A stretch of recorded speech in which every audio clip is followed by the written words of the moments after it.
Hello, welcome back. This is Dr. Oz from Western Kentucky University. Today I'm going to go over 3 exercises where we're going to use the u-substitution and the log rule. All right, before we step forward, I am going to show you what the log rule is and as well as u-substitution is. But since this is the last section of chapter 5, I'm also going to show you the general guidelines for integration that involves, in fact, all the rules and algebra that learned so far to work with integrals. And here's the log rule for integration. As you see that if you have a differentiable function of x, to start with, let's call that function to be u, and there are 2 rules, in fact. One is just the integral of 1 over x. That is this very special type of integral, and that is in fact the ln of the absolute value of x plus the integration constant. I just want to remind you about the power rule to talk about this a little bit further. We were sort of like integrating x to the power of n by using the power rule for integration, and the result was x to the n plus 1 divided by n plus 1, and we always said that n is not equal to -1. So if you don't remember this, but go back and check the power rule for integration. So we always said that n is not equal to -1, and in fact the given integral, which is 1 over x dx, can be rewritten in the power form, so x to the power of -1 dx. And here is the case that n is -1. And obviously the power rule is going to fail to apply for this case, because when n equals -1, then the bottom becomes 0 and then the top becomes 1. You're dividing by 0, so this rule fails to apply, and that's why we said that this type of integral is a very special integral. In fact, that's what we call log rule. Okay, and in general, if you have 1 over u type integrals where u is a function of x, so 1 over u du is going to be integrated as like ln of u of x plus c, and don't forget to put the absolute value sign here, because we know that the ln function is not defined for negative numbers, not even for 0. Okay, so if you want to talk about the ln of something, that should be strictly positive. Okay, so we have like 2 different versions of this. In one case, it's just 1 over x dx, and in the other case, it's just 1 over u du, where u is a function of x. All right, here's the general guidelines for integration. Let's look at number 1. It says like learn a basic list of integration formulas, and these are the formulas that are provided in the beginning of the module for chapter 5 that you have. In fact, in the same formula card, you also have the derivatives. So try to sort of like get familiar with those formulas.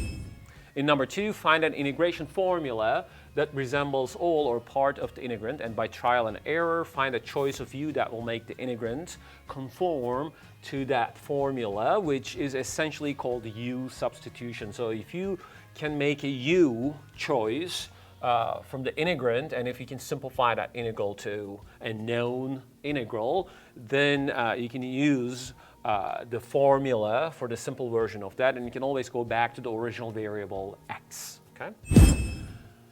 If you cannot find a u-substitution, then try altering the integrand. So that means that we can look for a trigonometric identity, multiplication and division by the same quantity. Like we used to do that by multiplying, for example, a term by its conjugate and dividing by the same thing.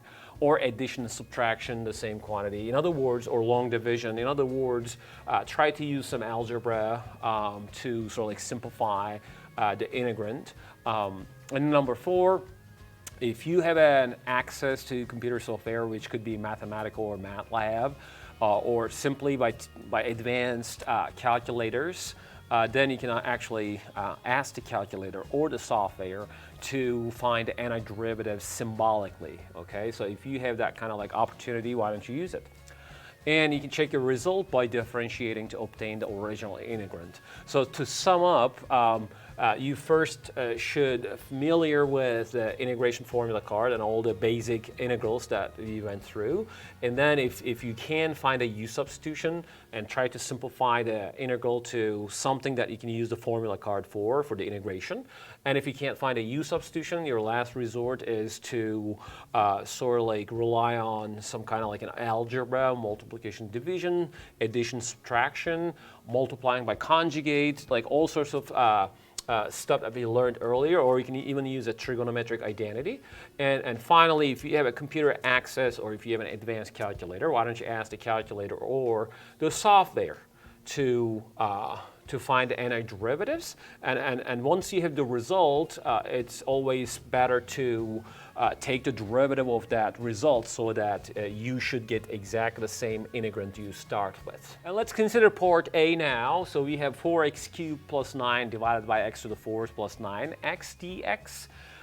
So this doesn't look like any of the integrals that we saw earlier. So what we can do here could be finding a good u variable. Probably we're going to rely on to do a u-substitution here because there's a connection between the bottom and the top in terms of the derivative of the bottom. Because if you try to take the derivative of the bottom, you may get a multiple of the top. So this sort of like tells us that why don't we call the u to be the bottom of the fraction here. So I'm going to call it like x to the 4th plus 9x to be u. And then once we define u in the next step, we take the differential of that, which essentially means that du is equal to u prime dx. So all I'm going to do here is to take the derivative of u here. So it's 4x cubed plus 9 dx. So this is the differential u, this is differential x, and this is sort of like how they are related to each other. As I said, once you take the derivative of the bottom here, you get exactly the top portion of the fraction. So this allows us to replace the integral here, replace this integral here by the u version of that, which is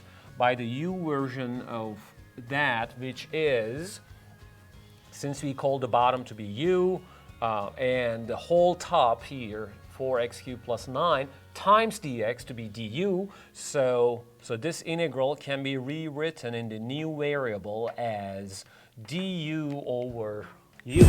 And this is a kind of integral we just mentioned that we can use the log rule for. As you see, we have du over u, so the second one applies here. The second rule applies here, that I can conclude here that this integral is ln absolute value of u plus c.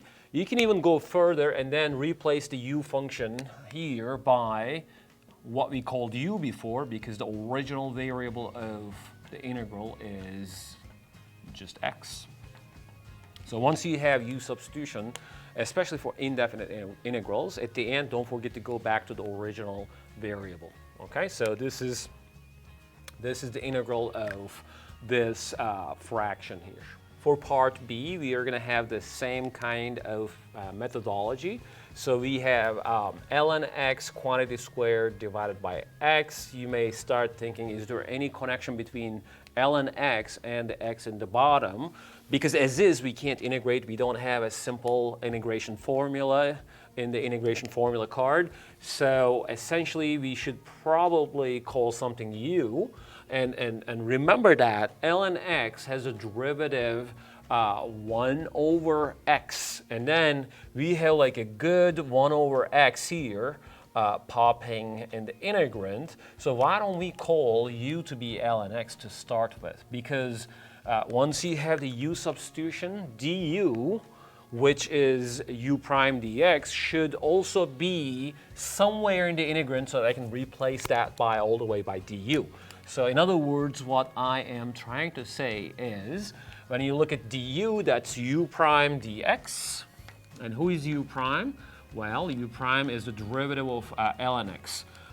Well, it's 1 over x, I know that. So du equals 1 over x dx. In other words, when you go back to this expression here, there's dx here, obviously, there's dx, and there is x divided by that.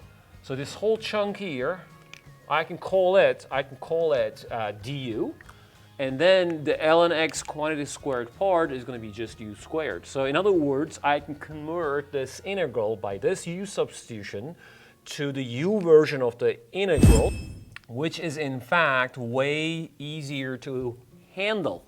So let's rewrite that. So this integral is u squared times du, because as I said before, 1 over x dx is just going to be du, and then ln x quantity squared is just u squared. Well, for this integral, as you see, I can use the power rule for integration, and this is something that you can easily find, u cubed over 3 plus c, but we got to go back to the original variable, as I said, and in the original variable, this is going to be ln x quantity cubed divided by 3 plus c. All right, so you can actually have reality check here, so you can take the derivative of this function by using the chain rule. Essentially, you can use just the power rule for differentiation together with taking the derivative of the inner part. So 3 times ln x quantity squared divided by 3 times the derivative of ln x, which is 1 over x. So once you cancel everything out, you're going to go back to the ln x quantity squared divided by x. All right, for part C, let's stare at the expression x squared minus 2 divided by 2x. It looks like that x squared minus 2 has the derivative of 2x, but 2x is here in the bottom. So direct u substitution would not help here, because we want 2x dx probably at the top, not at the bottom. So what we can do here is that we bypass, for now, the u substitution, but instead we can use some algebra so that I can split x squared minus 2 divided by 2x into 2 fractions. One is x squared over 2x, and the other one is like 2 over 2x. So this is sort of like a divide and conquer technique. So one fraction, out of one fraction you have 2 fractions, and then these are easier fractions to work with. In fact, you can cancel the x's here, as you see, so you can write here x over 2, and this one is just 1 over x. So this is me just using plain algebra here to simplify the expression for the integrand, so that integral turns out to be, let me just write here, okay, that turns out to be x over 2 minus 1 over x dx, and as you see, these pieces are very easy to work with, and this is like 1/2 the integral of x, that's 1/2 x squared over 2. So the integral of x is x squared over 2, but you have 1/2 factor together with that. And then this is us using the log rule, because it's the integral of 1 over x. We just mentioned that. This is equal to ln absolute value of x plus c. All right, you can simplify this and write this as like x squared over 4 minus ln x plus c. In one case, we just use like direct u substitution to convert the integral into something really easier to work with. In the second case, we also use the u substitution right away.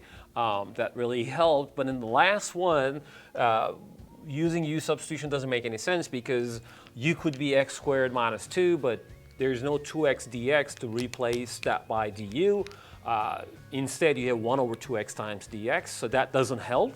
But after the application of a plain algebra, that we can split this fraction into 2 fractions like this, we have the common denominator 2x, so that each piece is sort of like relatively easier to work with. This one is the power rule, this one is the log rule, and we end up having the final form of the integration. All right, that's the end of the video. Thanks for watching. I'll see you in another video. Bye.